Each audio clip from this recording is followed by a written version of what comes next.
What's going on? Oh, right, other way. Hello everyone, welcome back to Age of Sweet Treats. Today we are making chocolate chip cookies.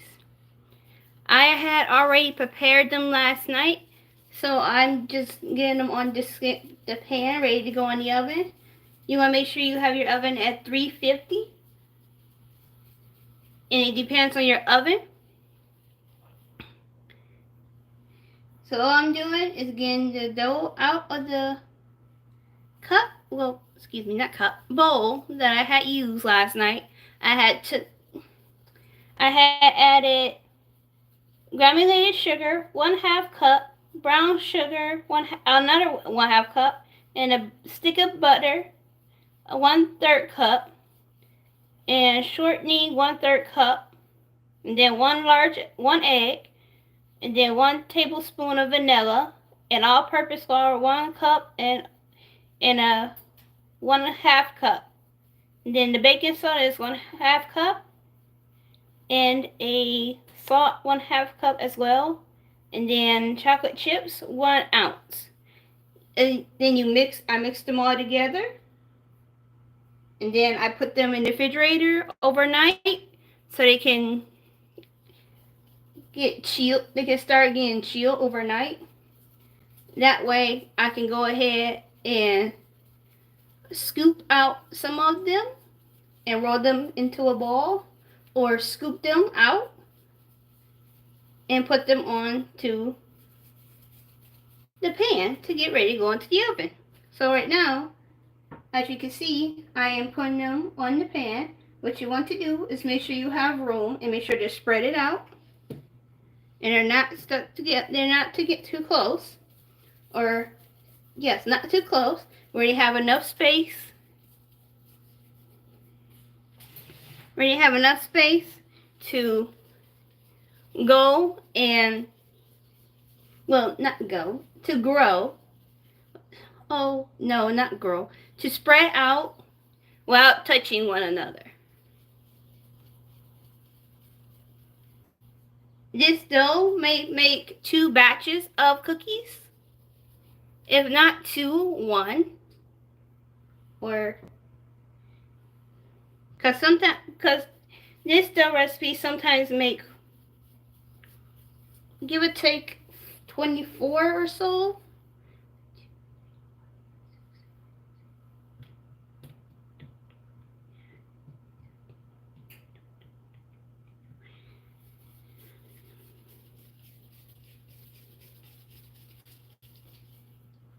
So just make sure they're not really close when you're putting them in.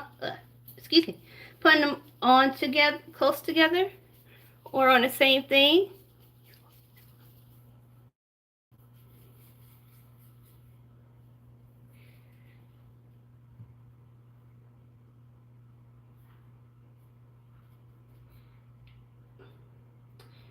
You can freeze your dough to help it stay fresh, but I would recommend, if you're using it the next day, not to do that, because if you do, you would really mess up the, well, you wouldn't mess up anything, but it would take it a longer time to unthaw for you to use. And another thing is, if you guys would like to put 2 pans in, you can, but it depends on your oven and how much batter you have, and how soon do you want them all to be done. Like, do you want them all to be done at the same time, or do you want to make another batch, like for an event, or anything? Or anything like that.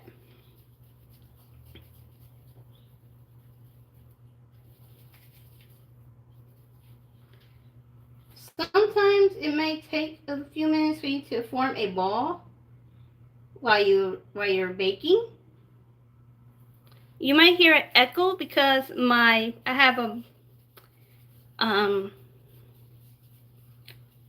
I I'm in the kitchen by another oven that we have, but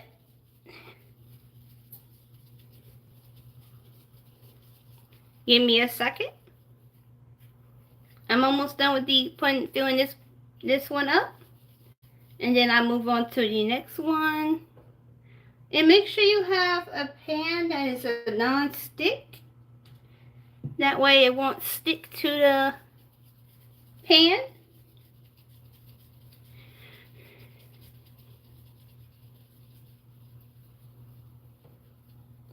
Yes, I am making cookies.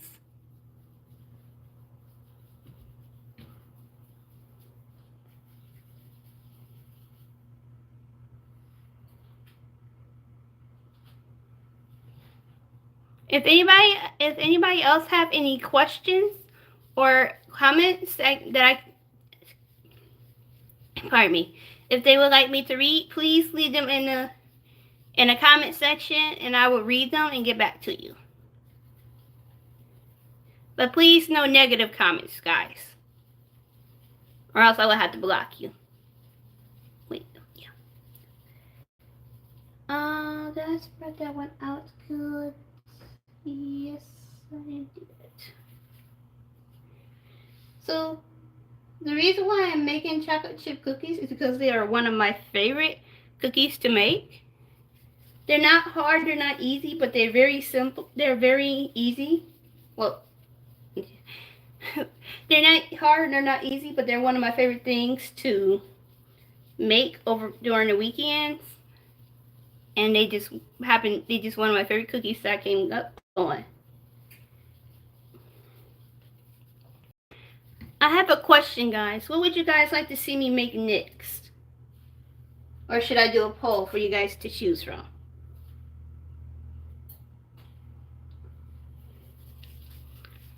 And sometimes when you're in the kitchen baking your cookies, you can get a little bit so make sure you have something to drink by you, or have a fan going if you have one in your kitchen. That way you can stay nice and cool, because I know it's supposed to get very warm this weekend and next week.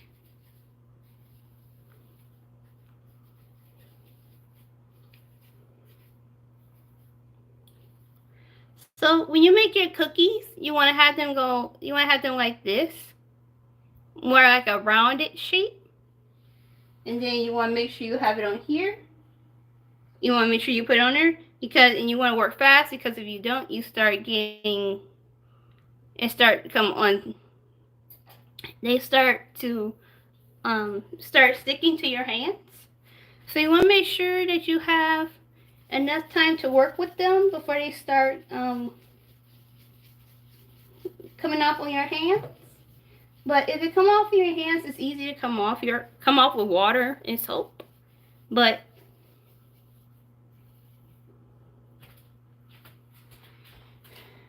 okay. So the pan I'm using usually holds about, give or take, 15,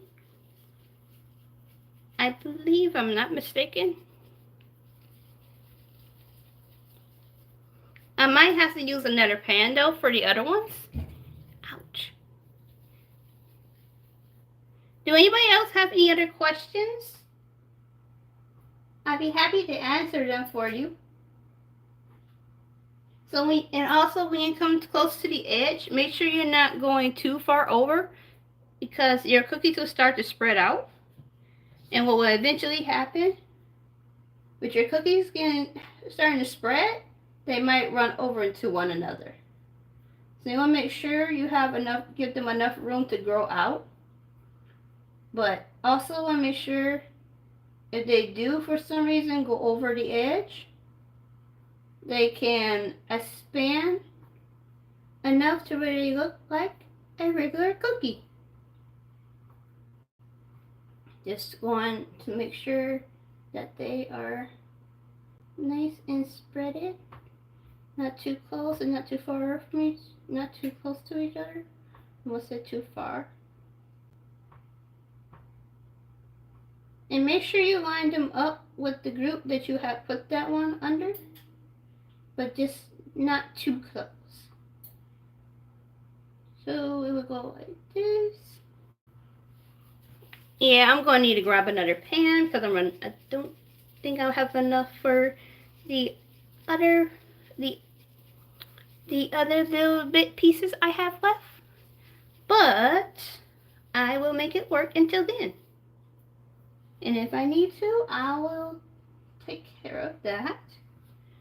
Also, when you put your cookies in an oven, you want to make sure you have parchment paper on a pan so the cookies can not stick, or you can use a pan that won't have them sticking to your pan here.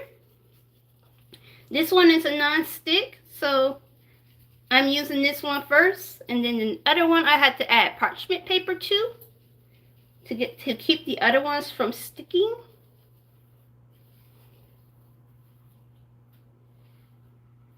Okay. I think I can fit about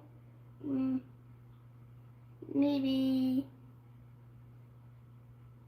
one more right here, and then I move on to another pan.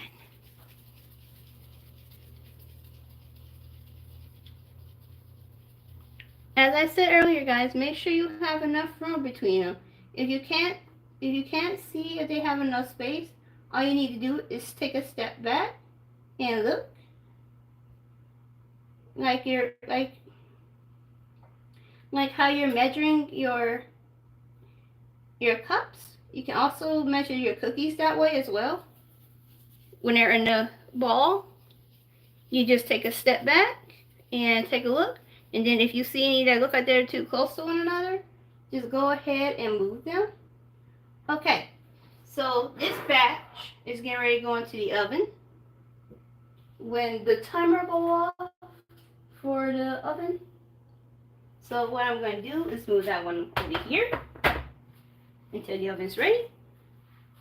And then the next thing I'm going to grab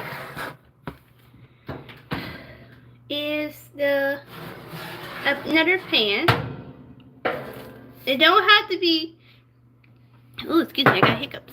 It don't have to be big or small pan. It just has to be a pan that would fit all the cookies and sweets that you're going to make on there.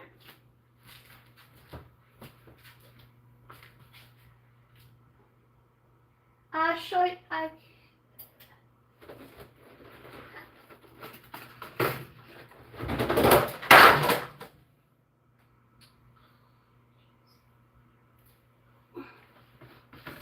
Just a second, guys.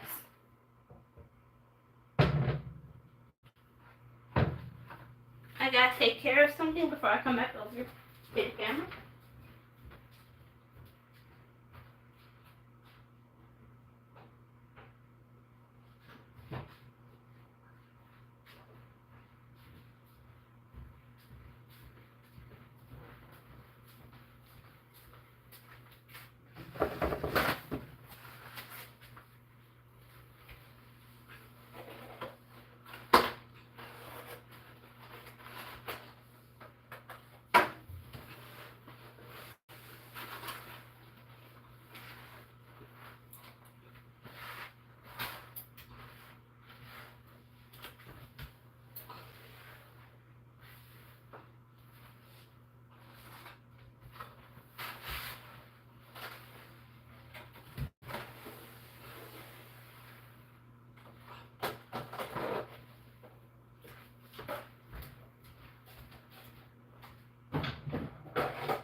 Just a second, guys. I'll be right there.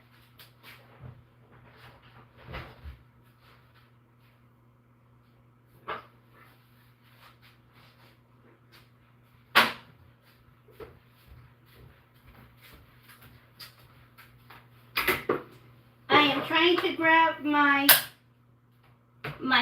the parchment paper, and I'm having a little bit of trouble grabbing it at the moment. So bear with me.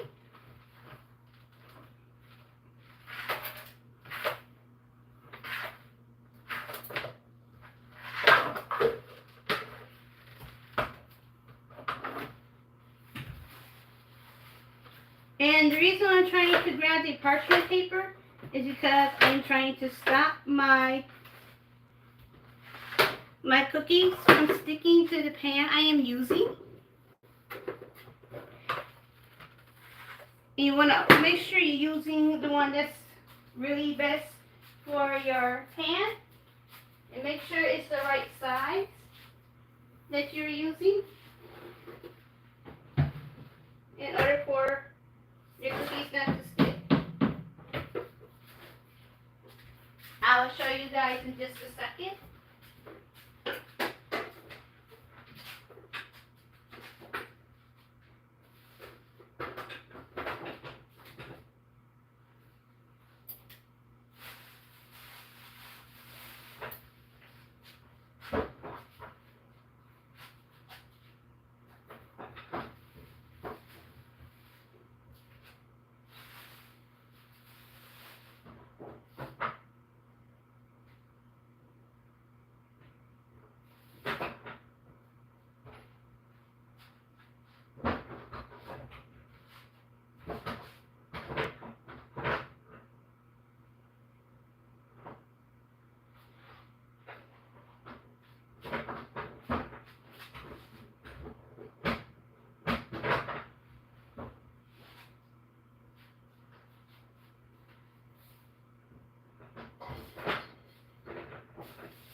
Alright guys, I'm back.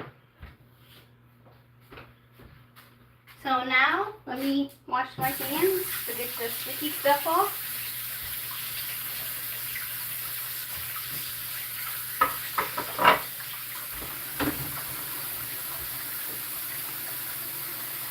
And I believe the oven is ready. I just had to set the timer and put my other cookies on the pan, and then it will be all ready to go. Just give me a quick second.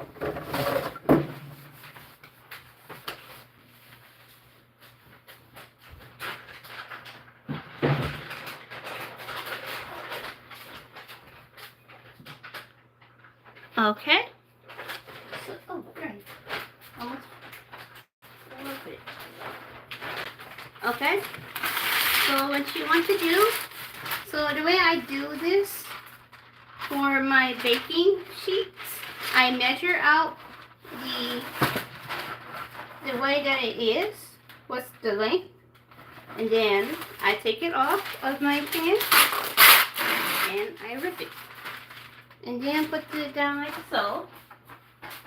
You will have some things that are, you would have it hanging off, but you can cut it if you like to, but if not, you don't have to do that. So what I do is fold it down like this. Yes, it's a little bit uneven, but it helps, it works. And I do the same thing on the other end. That way, then make sure when you fold it, it's like a little Christmas present type of thing, type of way. Let me see, fold it over like this. And this would, you also want to be careful of doing this because you could also have your cookies get stuck underneath, but that's only if you have a lot of them going at once on this pan, more than you measured or calculated that you was going to put.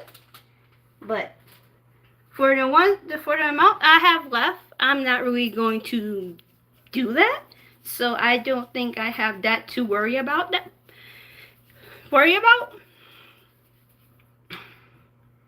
So okay. So I'm going to put that one there. And sometimes you can put these on the corner. Well, I would suggest putting them on the corner. Sometimes if you do that, you can do this too. If you don't want to have them bent all the way down onto your cookies. That was just a suggestion. You can also do it this way over here. Start from your left to your right to left. Or left to right to left. Or I already said that. You can do your left to right or right to left. The way that I'm doing it is from my left to my right. Well, yeah. And you also could do it this way as well. And sometimes you can wait till your mixture get a little bit of a more room temperature type of feel. So they can be more easier to work with when you're baking them.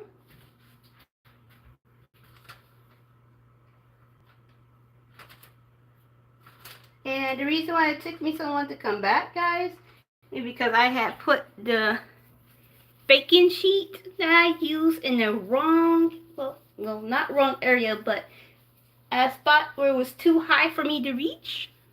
And I needed to get a, just, excuse me, needed to reach it a little bit. I needed to stretch a little.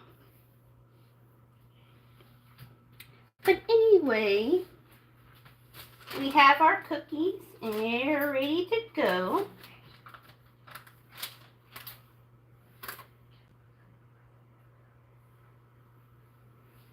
Anyway, guys, I am about to put these in the oven. And you want to have them in for about 11 to 15 minutes. And I'm going to take the first batch over, and then I come back when these ones are done and show you how they look. So please stay tuned to Age of Sweet Treats for the part 2. Thank you for watching.